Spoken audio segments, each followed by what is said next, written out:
Hi everyone, back again, videos for question 4. I'm sorry I forgot to do them earlier, but as you all know, I do get quite easily distracted and I completely forgot, and then I was reminded, so I thought I'd do them straight away. Now, question 4 has 3 parts. I will do a video for part A, a video for part B. I will not do a video for part C because it's a written question.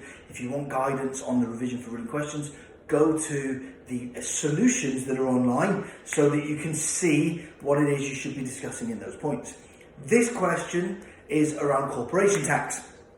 Now, corporation tax is very, very simple now. It's been much simplified over the past few years. There is no rates, there is no bands, there is no allowances. It is just your profits times 19%. How we calculate profits is something that we need to just look at. But the template for a corporation tax calculation does not change. They are always exactly the same. Now in this question, this company has its year end on the 31st of March 2020. That becomes important for figuring out when the return will be handed in and also when any tax due will be paid. But the calculation follows the same template forever. So, it is trading profits minus capital allowances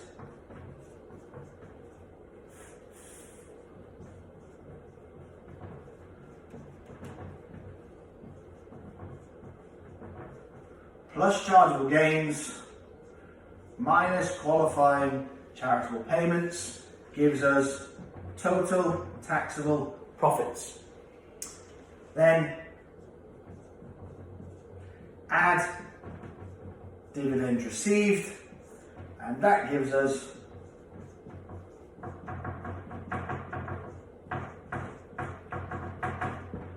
augmented profits.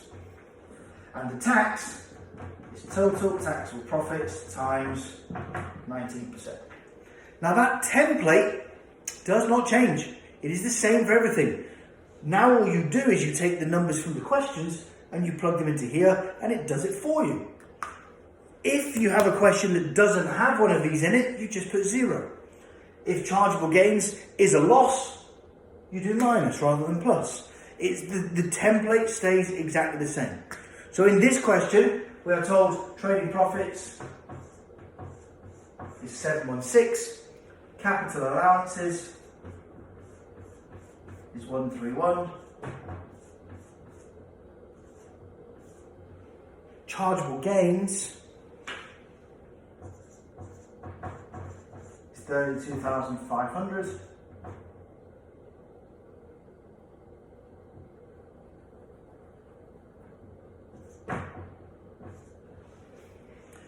QCP is 9,000, and dividends is 20,000. So augmented profits is 628,500.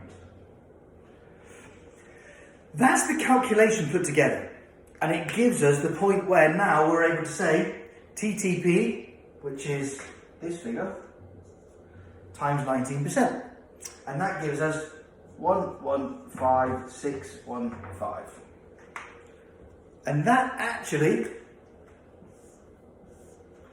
is all of part A to get to this figure. That is the corporation tax liability for this year. Now, part 2 of the question says, when is the return due and when will the tax have to be paid? Now, the return due date is very, very easy. It is 12 months from this date, always. It does not change. So we can say straight away,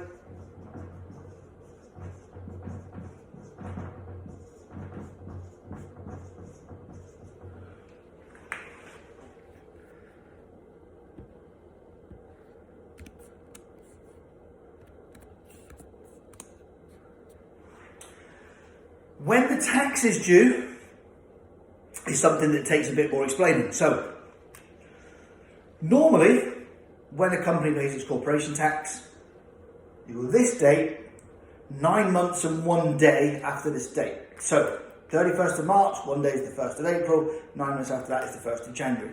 The corporation tax must be paid before the 1st of January. So the deadline for payment is the 31st of December.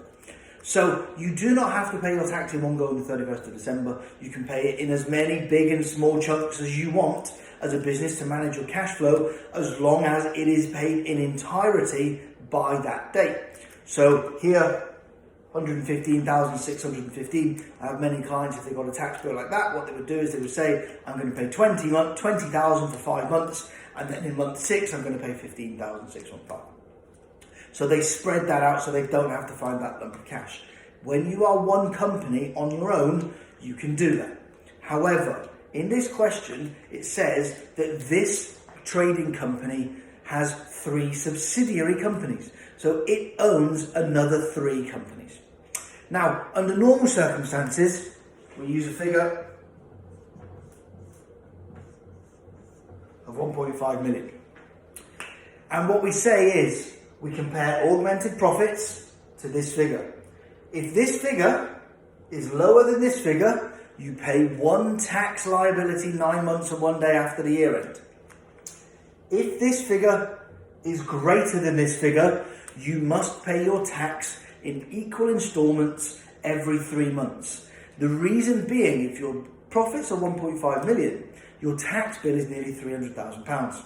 Now, the HMRC do not want to just leave people to get to the day 9 months down the line and say, do I have £300,000? So they would ask you to pay £75,000 every 3 months, so that by the time you get to the end of the year, you've paid it in total. And that's fine. In this is smaller than this. However, when one company owns other companies, this figure is reduced. And what we do is we say, how many companies in total are we talking about here? So we have this company and it has 3 subsidiaries. So in total, there are 4 companies here. And what we do is we say 1.5 million divided by 4 equals 375,000. If it had 1 subsidiary, so it was this company plus 1, that would be 1.5 million divided by 2. In which case, this would still be less, and you would pay 1 tax bill 9 months and 1 day later. But now that we've done this and adjusted for the fact there's 4 companies, we see the amount is £375,000. Augmented profits of £628,500 is greater than £375,000. This means that they cannot pay their tax in 1 bill 9 months and 1 day later. This company must pay its tax in 4 equal installments, and they will be due 30th of June, 30th of November, 31st of December, 31st of March. And this figure divided by 4 is 28904. So this company will have to pay 28,904 every 3 months, and by the end of the year, it will have paid its tax bill. So this, the return date and the tax due date, is what's required for part 2 of that question. This table is for part 1. What's on that board is worth 8 marks. I'll see you again in a few minutes for the second video, which will be on disposal of shares and how we calculate capital gains on those transactions.